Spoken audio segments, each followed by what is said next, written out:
point did you realize that your son was more than your son and now a very, very famous person? Well, it's kind of hard to say. You know, it happened so fast, it's hard to keep up with it, you know. There is a mistake carved in stone at the most visited private residence in the entire United States, and almost nobody notices it. Every single year, more than 500,000 people make the pilgrimage to Graceland in Memphis, Tennessee. They walk through the gates.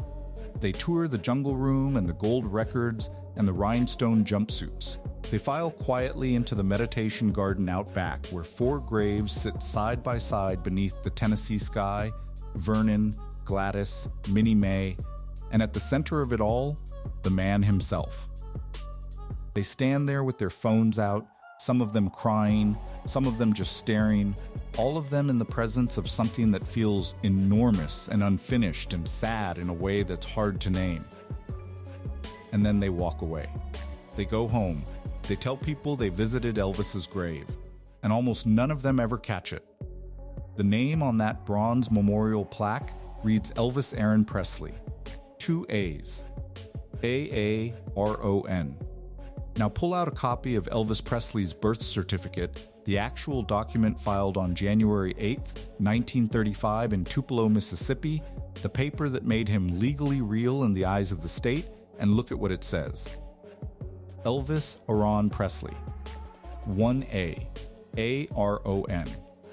That single letter difference is not a font issue. It is not a trick of the light. It is not a restoration error from when the plaque was cleaned or refurbished. The name etched into the final resting place of the most famous entertainer who ever lived does not match the name on his birth record. And that should stop you cold. Because this is not some obscure footnote buried in an academic paper. This is in the ground. This is in bronze. This is permanent, and it has been wrong. Or at the very least, different, since the day they put it there. Now, before you write this off as a clerical accident, a grieving family's honest mistake in the fog of sudden loss, you need to understand something. Elvis himself knew exactly how his name was spelled. He didn't stumble over it. He didn't wonder. He signed his name with 1A on contracts, on personal letters, on legal documents across decades of his life. He knew. The people around him knew. His management knew. The spelling A-R-O-N wasn't an error that followed him from a careless county clerk in Mississippi. It was the name his parents gave him with full intention, with specific meaning, with a spiritual weight attached to it that you can only understand once you know the full story of the night he was born. And that story is darker and stranger and more heartbreaking than most people realize, because Elvis Presley was not supposed to be an only child. He was a twin.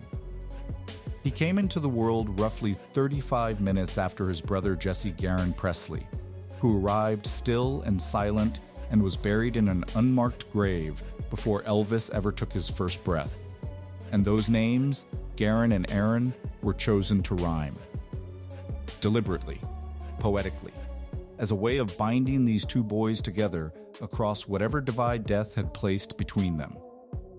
That single A spelling wasn't careless. It was a covenant. It was Gladys Presley's way of making sure that even in life, her surviving son carried his brother with him in the most intimate way possible, in his own name. So when you look at that tombstone and see 2 A's where there should be 1, you are not looking at a typo. You are looking at a decision. A deliberate, conscious, post-mortem decision made by someone other than Elvis after Elvis was gone about who Elvis would be remembered as.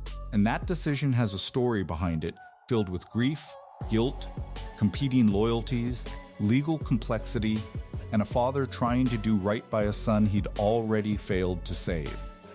This is the part where the rabbit hole opens up, because once you start pulling on this thread, you find that the misspelling, if you even want to call it that, sits at the intersection of almost every major mystery in Elvis's life.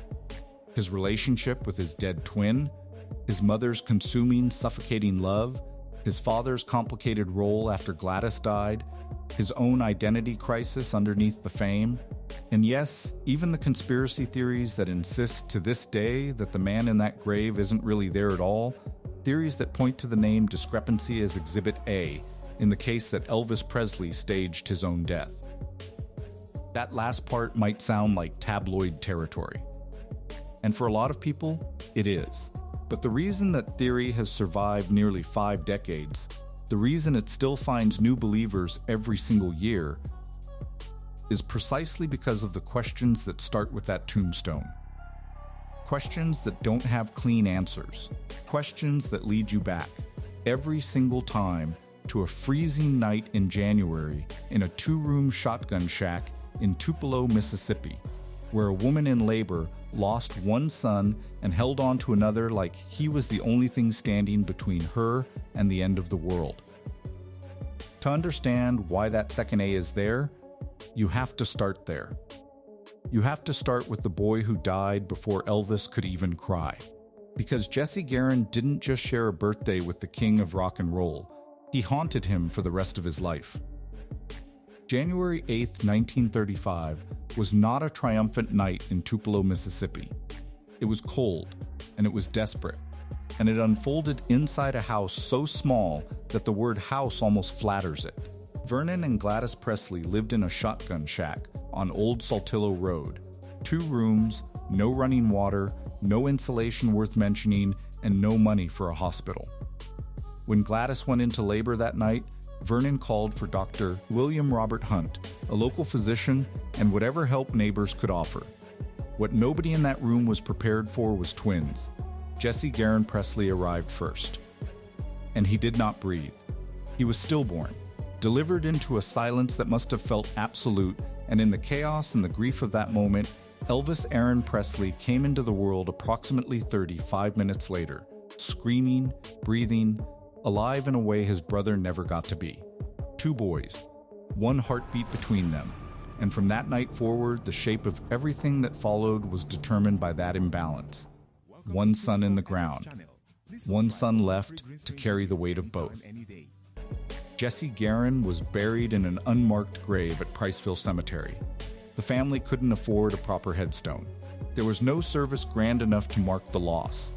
No ceremony that could contain what Gladys was feeling.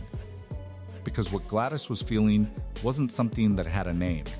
It was the particular devastation of losing half of something before you ever got to know what the whole looked like.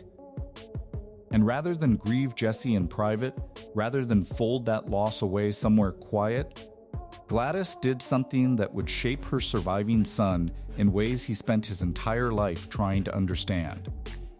She kept Jesse alive in the room. She talked about him. She made sure Elvis knew his brother was still present, still watching, still connected to him in some dimension that the living couldn't fully see, but should never stop acknowledging. This was not morbid to Gladys. This was faith.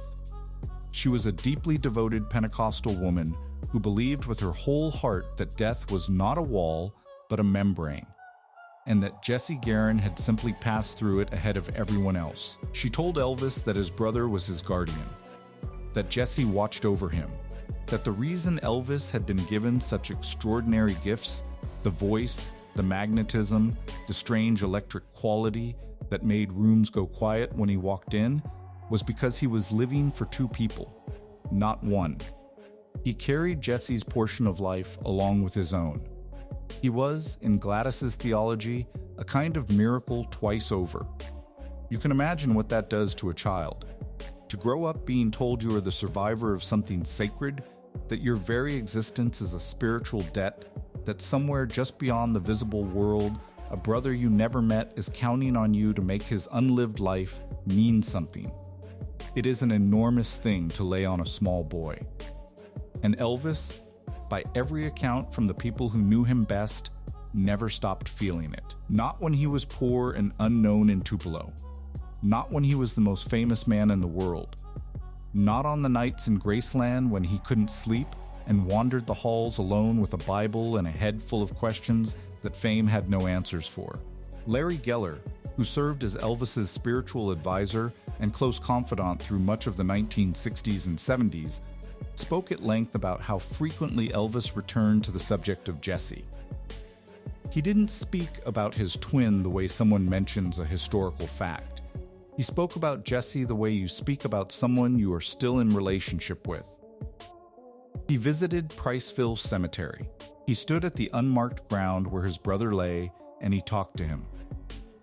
He told Geller that he could feel Jessie's presence, that there were moments on stage, in the stillness after a performance, in the inexplicable surge of connection he felt with audiences, where he sensed that his brother was somehow part of what was happening, that it wasn't just Elvis up there, that it never had been just Elvis. And then there is the name itself. Because Gladys and Vernon didn't choose Geron and Aaron by accident. They rhyme. They were designed to rhyme. In a family with no money and no power and no influence over almost anything in their lives, naming these boys was one of the few acts of authorship Gladys and Vernon had. And they used it to stitch the twins together at the most fundamental level of identity. Your name is the first thing the world knows about you. It's what gets carved in stone. Gladys made sure that even in stone, her boys would echo each other. Garin, Aaron. The same sound, the same breath, the same insistence that these two lives were bound together whether death approved or not. Elvis knew this. He carried it consciously. The single A spelling of his name wasn't something he tolerated or overlooked, it was something he protected. Because changing it, rounding it out, making it look like the standard biblical Aaron with its comfortable double vowel, would have been a small but real act of severance. It would have meant the names no longer rhymed. It would have meant the covenant Gladys designed was broken, and Elvis Presley, for all his complexity, was not willing to break that. So the question that should be burning in your mind right now is devastatingly simple. If Elvis himself refused to change that spelling in life, who changed it the moment he died and what gave them the right? More than 90% of the people watching this video right now still aren't subscribed, and that means most people are missing out on exclusive, untold stories about Elvis Presley you won't find anywhere else. If you don't want to miss the next revelation, now's the time. Subscribe, hit the bell, and share this video with one friend. Now let's continue. He was 42 years old. He was wearing pajama pants that had fallen to his ankles. His face was pressed into the carpet. The book he had been reading was still splayed open on the floor beside him, as if he had simply leaned forward and never come back up. By the time paramedics arrived and by the time the world knew what had happened, the story had already begun to be managed, shaped, and softened into something the public could process. But the room where it happened, that room stayed exactly as it was. Think about that for a moment. The bathroom where Elvis Presley died. The bedroom where he slept surrounded by prescription bottles and blackout curtains so thick that he could lose track of whether it was day or night. The hallway his 9-year-old daughter, Lisa Marie, ran through the morning she found out her father wasn't coming back. These spaces are not museum exhibits carefully arranged for historical impact. They are rooms where real, painful, uncomfortably human things happened to a man the world had decided was larger than human. And they are sitting right up there, at the top of that staircase, untouched, unlit, and locked away from every single person who has ever paid to feel close to him. Now ask yourself the question the estate hopes you never ask out loud. If Graceland can sell Elvis hot sauce and Elvis bath towels and $800 a night hotel suites decorated with Elvis memorabilia, if the entire enterprise is built on the idea that Elvis Presley is a commodity the world should have access to, then why is the one place that tells the truest story about who he really was completely and permanently off limits? Because that staircase isn't just architecture. It is a dividing line. Everything below it is the legend, controlled, curated, and safe. Everything above it is the man. And the man, it turns out, is far too real, far too broken, and far too human to be packaged alongside the hot sauce and the bath towels. The upstairs of Graceland has been closed to the public for over 4 decades. Not temporarily, not pending renovation, permanently. And the decision to keep it that way wasn't made by a corporation or a board of directors or a team of PR consultants. It was made by people who loved Elvis Presley and could not bear the thought of strangers walking through the most private wreckage of his life with their cameras out. It was made by a family carrying grief so heavy it calcified into policy. And once you understand who made that decision and what it cost them to make it, you will never look at that staircase the same way again. Let's talk about what's actually up there. Not the rumors, not the fan theories that have circulated on internet forums for decades. The documented, verified, first-hand account reality of what exists on the second floor of Graceland. Because once you understand the physical truth of those rooms, you will immediately understand why no marketing team on Earth could ever figure out how to sell tickets to them. The second floor of Graceland is laid out across a relatively modest footprint for a house of that fame. There's the master bedroom, Elvis's room, with its enormous bed and its wall of televisions, because Elvis was famous for watching multiple channels simultaneously and for shooting out screens he didn't like. There's the dressing room attached to it, where he would spend hours in front of the mirror during years when looking in the mirror had become its own specific kind of torment. There's Lisa Marie's childhood bedroom, painted and decorated the way a young girl's room should be, frozen in the aesthetic of the mid-1970s like a time capsule nobody has opened. And then there's the bathroom. The private master bathroom at the end of a short hallway that, to everyone who knew what happened there, carries a weight that no amount of time has managed to lift. Former Graceland staff members, people who worked in that house during Elvis's final years, and who have spoken in interviews and documentaries over the decades, have described the upstairs in ways that no official Graceland brochure would ever reproduce. They talk about the blackout curtains that covered every window on that floor, curtains so thick and so deliberately chosen that the upstairs existed in a kind of permanent artificial night. Elvis's sleep had been chemically destroyed by years of prescription medication, uppers to perform, downers to sleep, and a rotating pharmaceutical cocktail managed by a personal physician who prioritized keeping Elvis functional over keeping Elvis healthy. By the mid-1970s, the man could not fall asleep without pharmaceutical assistance and could not stay awake without it either. The blackout curtains weren't an eccentricity. They were a symptom. They talk about the prescription bottles, not 1 or 2 on a nightstand, but quantities that former staff described as staggering, organized and reorganized, a physical map of dependency that had been building for years while the people closest to him either couldn't stop it or chose not to see it.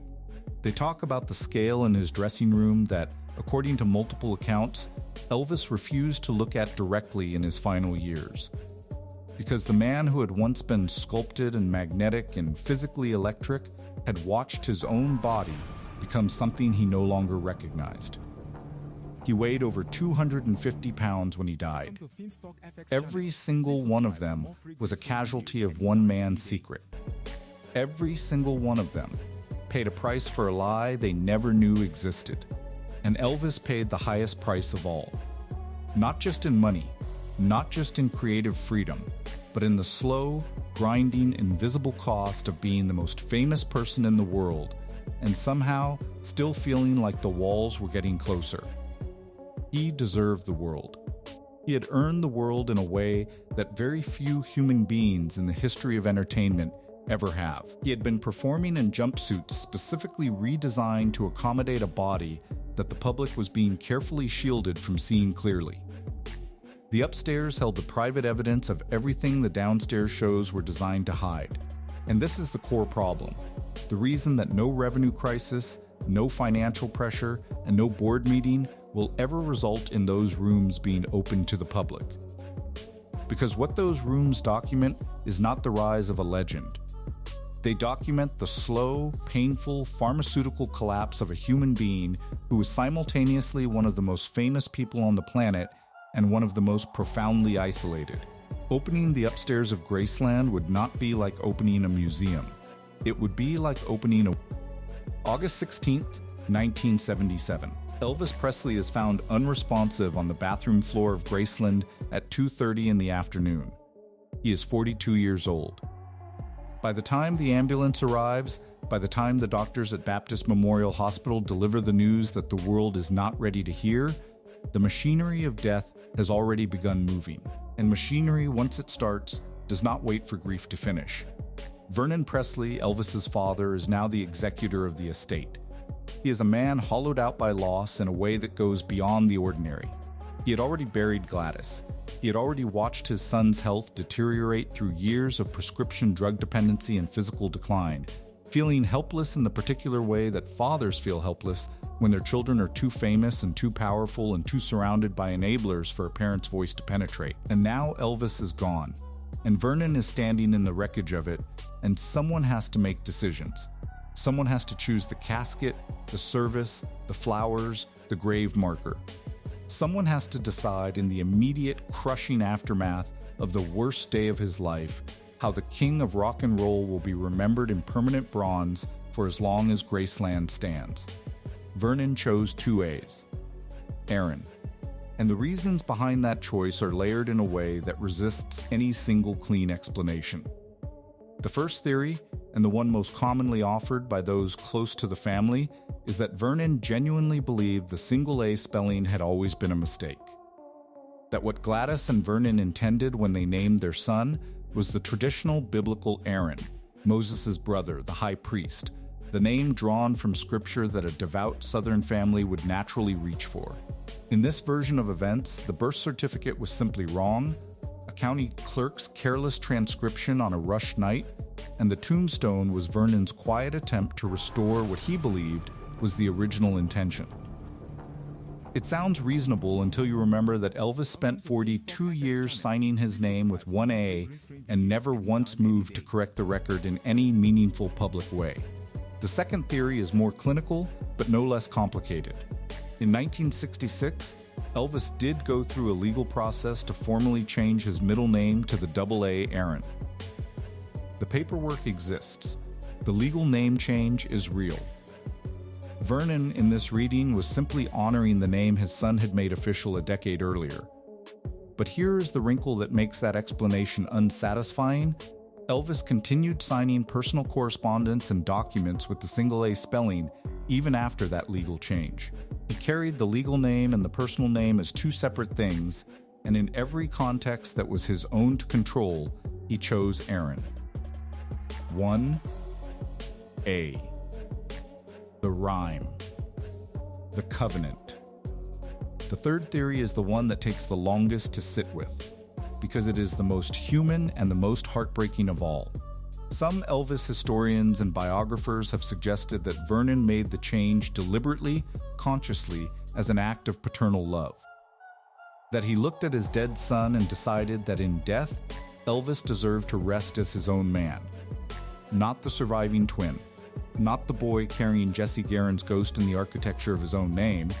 Not the living half of something incomplete. Vernon may have believed, in his grief and in his love, that giving Elvis a name that no longer rhymed with a dead brother's was a kind of release, a father's final permission slip. You don't have to carry him anymore. You can just be yourself now. Whether that was mercy or overreach depends entirely on what you believe Elvis would have wanted. And Elvis, inconveniently, was not there to say. What we are left with is a grave marker that tells a story Vernon chose to tell using a name Elvis never chose for himself, in a garden visited by 500,000 people a year who mostly walk past it without ever knowing the difference. But here is what nobody talks about. The misspelled name isn't just a family footnote. For decades, it has been the cornerstone of something far larger, far stranger, and far more difficult to dismiss than most people are comfortable admitting. Here is something worth sitting with before we go any further. The moment Elvis Presley died, two things happened simultaneously. The world lost something it didn't know how to replace, and a theory was born that has refused to die for nearly 5 decades. And at the center of that theory Patient and unmovable as stone is the name on that grave. The believers, and there are more of them than you might expect, spread across generations, across countries, across every demographic you'd assume would know better, point to the Tombstone spelling as one of their foundational pieces of evidence. Their argument is not complicated. It goes like this: if you wanted to fake a death, if you wanted to disappear from the most scrutinized life in American entertainment and walk away clean, you would need a paper trail that was subtly, technically wrong. Because a headstone with a name that doesn't match the deceased's legal birth record creates a specific kind of legal ambiguity. You cannot be prosecuted for fraud over a grave that doesn't technically bear the right name. The wrong spelling in this reading wasn't a mistake or a father's grief-stricken decision. It was an exit door, deliberately left ajar. And they don't stop there. They point to the life insurance policy that was reportedly never claimed. They point to eyewitness accounts of the coffin feeling unusually cold to the touch, colder than a body would explain, suggesting to some that what lay inside was not a man, but a wax figure. They point to the dozens of alleged sightings in the years and decades that followed: Elvis at a Burger King in Michigan, Elvis boarding a plane in Memphis, Elvis living quietly under a different name in a different town, finally free of the machinery that had consumed him since he was 19 years old. They point to the fact that his middle name, spelled wrong, is sitting right there in bronze for anyone willing to look. Now, to be clear and to be fair, the overwhelming weight of evidence says Elvis Presley died on August 16, 1977, of cardiac arrhythmia, and that he is buried in the meditation garden at Graceland. The autopsy happened. The death certificate exists. The people who loved him most watched him be lowered into the ground. The conspiracy, for all its emotional appeal, for all its seductive promise that the king couldn't really be gone, almost certainly isn't true. But here's what the conspiracy gets accidentally right, even while getting the facts wrong. It understands that the name on that tombstone matters. It understands that identity is not a trivial thing, that what you are called is connected to who you are in ways that run deeper than paperwork, and that changing a dead man's name, even by a single letter, is an act with weight and consequence and meaning. The conspiracy theorists are wrong about what the misspelling means. But they are not wrong that it means something. Because stripped of the theories, stripped of the tabloid fantasy of Elvis, alive somewhere eating cheeseburgers in peaceful anonymity, what you are left with is a story about a family and what grief does to the decisions families make. You are left with Vernon Presley, a man who had already lost more than most people are asked to bear, making a permanent choice about his son's identity in the worst hours of his life. You are left with a name that was designed to rhyme with a dead twin's name, and a grave that breaks that rhyme forever. You are left with Elvis, who spent 42 years insisting on 1A, finally given 2 by the one person he couldn't argue with anymore.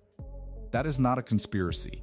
That is just the unbearable, ordinary business of being someone's parent and being left behind and trying in the fog of loss to do something that honors what they were while also, maybe, finally letting them go. 600,000 people walk through Graceland every year.